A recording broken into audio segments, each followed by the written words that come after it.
Kozhikode railway വികസനം 2027 പൂർത്തിയാകുമെന്ന് കേന്ദ്രമന്ത്രി ജോർജ് കുര്യൻ. ജില്ലയിലെ റെയിൽവേ വികസനം കാര്യക്ഷമമായി നടക്കുന്നത് മോദി സർക്കാർ വന്നതിന് ശേഷമാണ്.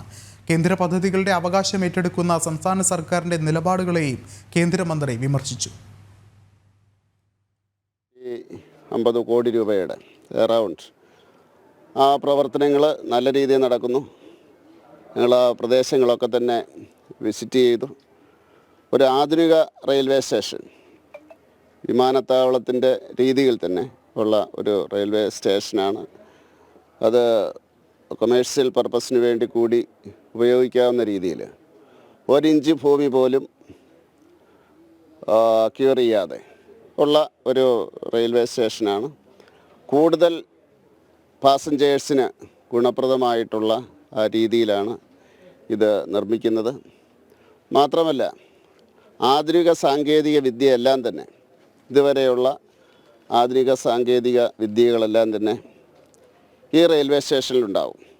അതുപോലെ ഹെൽത്ത് ഫെസിലിറ്റീസ് ഉണ്ടാകും.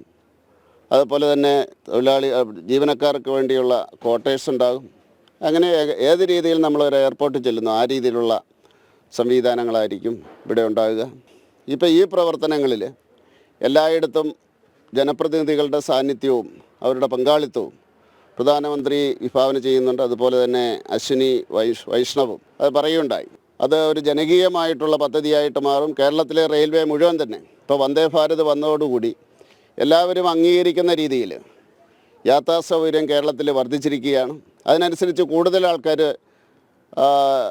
ട്രെയിനിൽ യാത്ര ചെയ്യുന്ന സംവിധാനമാണ്. അതിനനുസരിച്ചുള്ള ആവശ്യങ്ങളും കൂടുകയാണ്.